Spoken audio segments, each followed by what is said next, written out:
Well, it's the first Friday of the month, and you know what that means. It's time for another DM's Guild Roundup review, where I take a couple of different modules or supplements from the DM's Guild, review them for you, provide my insight, tell you why I think they're cool or not, and give you a coupon code to get a little bit off of your DM's Guild purchase. So this is a sponsored video from the DM's Guild. However, that being said, I'm allowed to pick whatever modules I want from the DM's Guild. I'm given full carte blanche on that, and I'm allowed to give my review independently because the DM's Guild is just sponsoring the content, not the individual products. So that being said, I picked 3 for you today, and they're a variety of different things, from magic items to subclasses to monsters, to kind of hit all of the different bases. And I'm still narrowing down how best to do this series. What number to do. I want to give you enough to have it be interesting, but also not have it be a super long video. So let me show you the 3 modules I have for you today, why I think they're cool, and then we'll dive into each one and get a couple samples of each. So here we are over on the DM's Guild. By the way, these I'll have affiliate links to all 3 of these in the description, so if you do pick one of them up, I'll get I'll benefit monetarily if you're kind enough to use that. But again, stick around for the coupon code at the end that you can use to get 10% off. So first up is cleverly named All the Weapons, and folks, that is what it is. A supplement of over 200 magic items for use in 5e, and probably one of my favorite things about it is they give you magic items, at least like 4 for every type of weapon in the game, covering from common magic items all the way up to legendary magic items. So if you're one of those people who likes to use a sickle or a great club or a light hammer or something non-typical, there are magic item options for everybody in here. This only came out on the 7th of June, and it is already a best Electrum seller on the DM's Guild with 5 perfect reviews. Second is Dark Lords of Ravenloft. If I've said anything before, I'll say it again. Van Richten's Guide to Ravenloft severely disappointed me when it came to the Dark Lords. They gave you, please reference this stat block found in the monster manual or within this book, and that's it. Nothing unique or specific about them. Well, this takes that a step further, provides you unique stat blocks, and provides you tier 2, 3, and 4 stat blocks for them, so you can run this at, depending on where your players are when they encounter the Dark Lord in their domain of dread. Gives you a variety of different options. This one also happened to release on June 7th and is a best Electrum seller for 2 perfect reviews. And lastly here, we have Marvelous Archetypes Ultimate Edition, which released only a few days ago on the 25th of June. Now, there were some other versions of these Marvelous Archetypes in the past, but this is superheroes, right? We've got Loki out right now. They've got, Black Widow and other superhero stuff's coming later this year. And they've released these 2 in the past, Marvelous Archetypes and Marvelous Archetypes 2. And basically, this is just a ton of different subclasses giving you options if you'd like to play your favorite superhero. It doesn't specify Marvel or DC, or I think there might even be some third-party ones in there as well. So let's go ahead and take a look at all of these. So we'll start with all the weapons. First of all, huge bonus points, we have bookmarks. Not only do we have bookmarks, we have sub-bookmarks, splitting it up into every different type of weapon. And there's actually some really nice things at the end for tables if you want to generate these things randomly, by rarity, by category, and then by collections. Do you want polearms? Do you want monk weapons, roguish weapons? Do you want weapons of war? So I thought we'd just grab a handful and take a look through some of them. One of the silly ones I like is the light hammer, the common magic item, the hammer light, which is basically just a hammer that you hit a button and it lights up like a nightlight, because it's just a pun off of light hammer being the hammer light. We have a bunch of different quarterstaffs, and you'll see that some of them, again, you see at the start, if you want to just roll on the table, you have a D6 here, common, uncommon, rare, very rare, legendary. And some of them are attunements, some of them are not. It really just depends on the situation. And you'll see there's a lot that reference different things in pop culture. For example, the Air Glider Staff, which is an uncommon quarterstaff, folds out like Aang's Air Glider from Avatar: The Last Airbender. While unfolded, you can use half your movement to get on the glider and push off into the air, flying 10 feet without provoking attacks of opportunity. If you have a running start of 15 feet or more, you can fly twice as far. You fall at the end of this movement. When you fall holding the staff, you can use your reaction to quickly unfold and get on the glider. While falling on the glider, your rate of descent slows to 60 feet per round, and you can glide 5 feet horizontally for every 5 feet you fall. When you land, you take no falling damage. So let's jump ahead a little bit. They added a special category of hand wraps for monks or folks that want to be unarmed fighters, because it's not a thing that we have. From simple things like the healer's hand wrap that gives you access to spare the dying, to the legendary wrapping of 100 strikes, where you are indeed just going to town with all of these punches, allowing you to make 2 additional unarmed strikes when you make your attack action. Does require attunement, but not necessarily by a monk. And then once a long rest, you can use an action to make 8 strikes against a target. If we scroll down a little bit, we can go to the flail, which we have the extendo flail, nice and simple, just gives your flail the reach property. Or the sensor flail, which is one that I've actually made in my own game separate from this, which is you can basically pack the end of it with incense and then it'll deal damage to undead. We've got, let's see, how about lances, right? We don't see a lot of lances. We got different options here for different lances from a variety of different things. We're going to skip long swords because they're common. We see them all the time. We have the Morning Star. We've got the Morning Star, Star Shard. There's a lot of really good ones here. The rapiers, I mean, one of them is called Rapscallion, which I love. First of all, it's a +1 rapier, and it lets you cast Vicious Mockery, dealing 2d4 damage with a DC 15. And when you hit a creature with the rapier, you can use a bonus action to cast Vicious Mockery against them twice per day. And I thought that was great. We see we have a needle here referencing the Valyrian steel sword of the same name. We have a different scimitars. One of the scimitars is named Jutsu, which I thought was pretty interesting. Let's keep scrolling down here. We got different tridents. One of them is actually a man catcher, which I thought was pretty cool to see reference to that historical thing. War picks.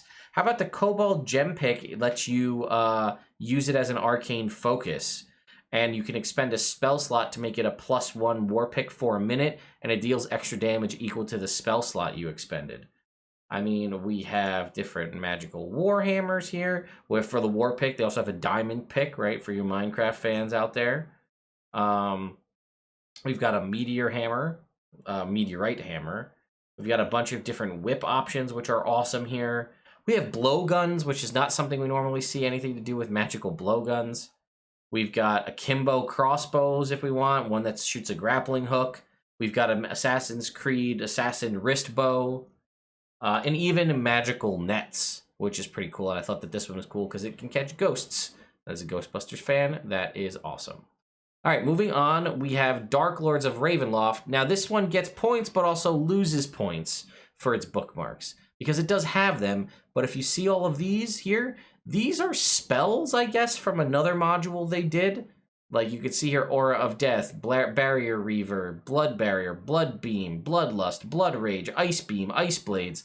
These are all some reference to something, and if you click on them, it just jumps you around to random points within the book for no reason. And it's not tied to any of the abilities that those creatures have.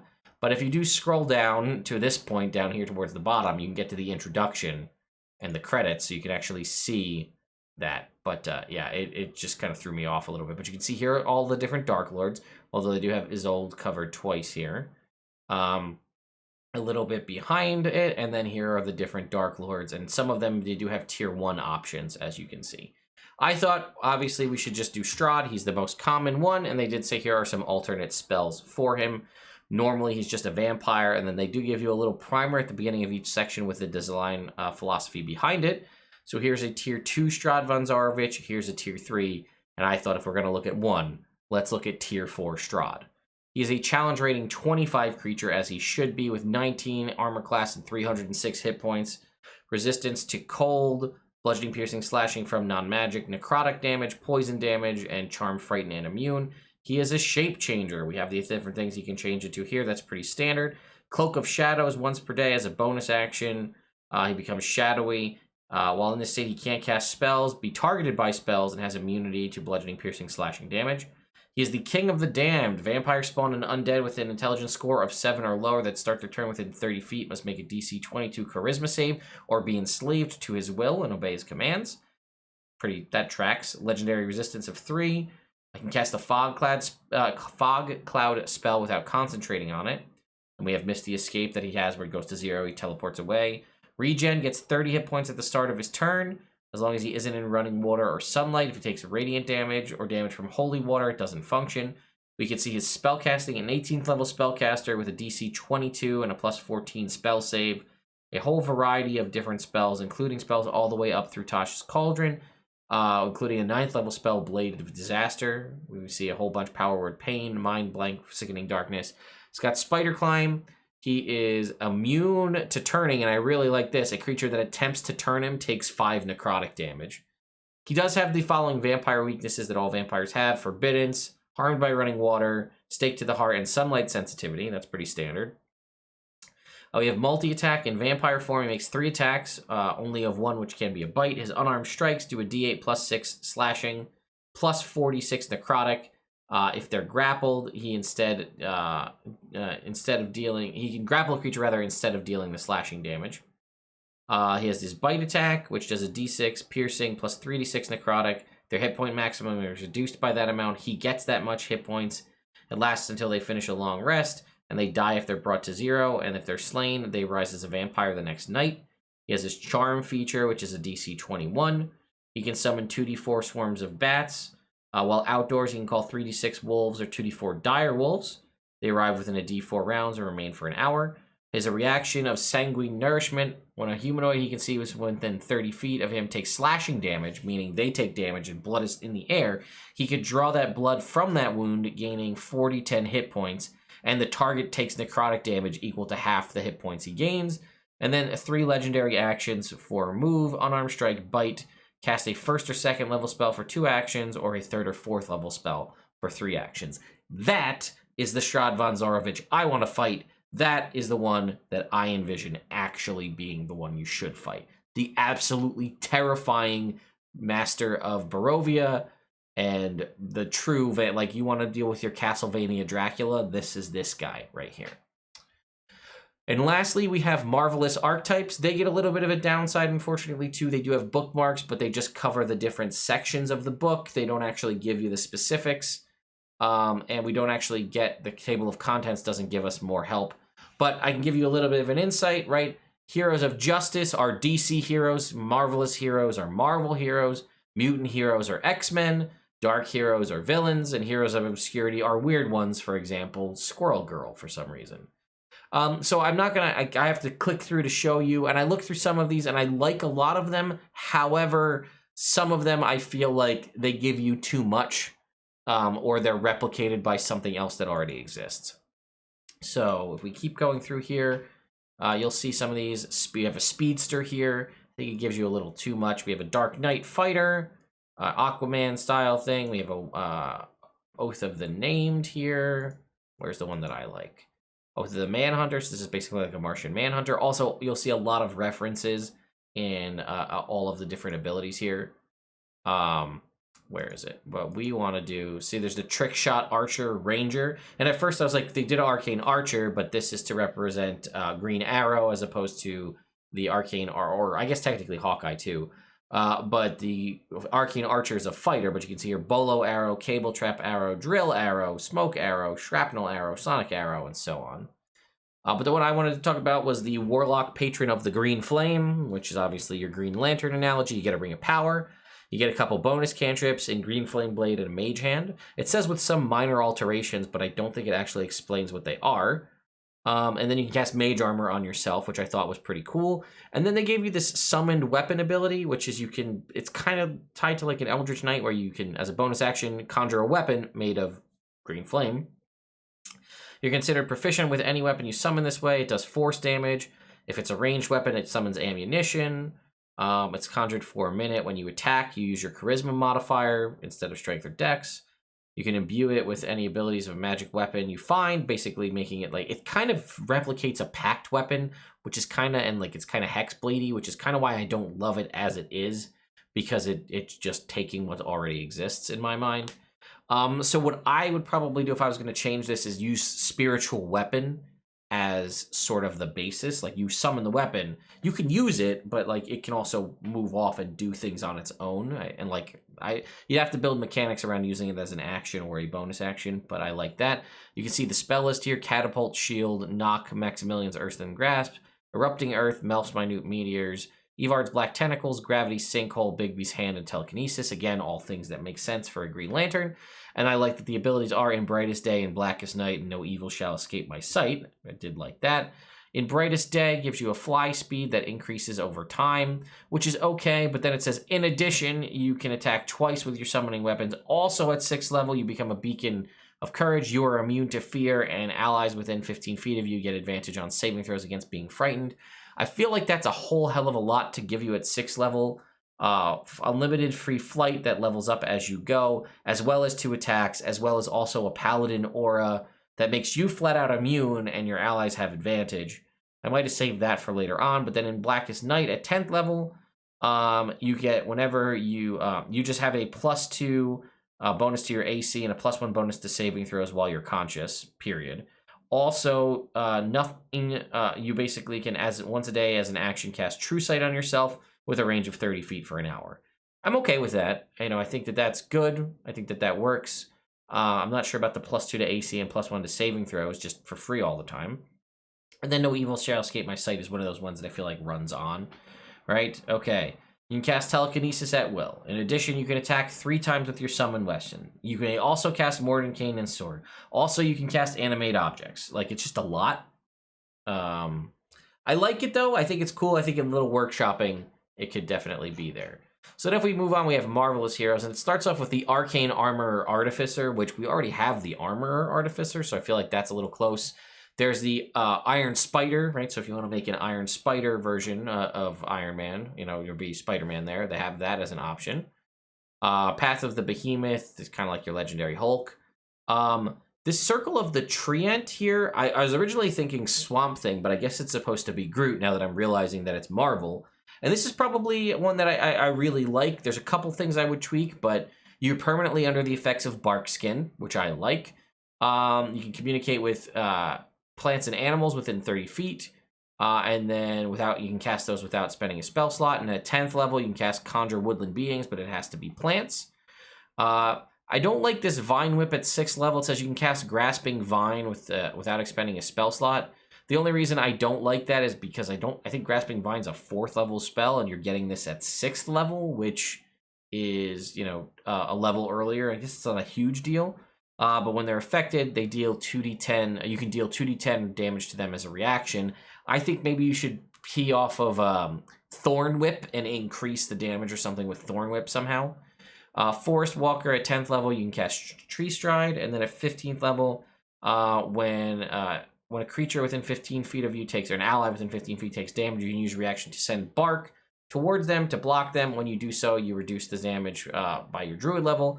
And at 20th level, you can select up to 3 targets. You're basically sending out, wood or tree bits to block damage for your allies.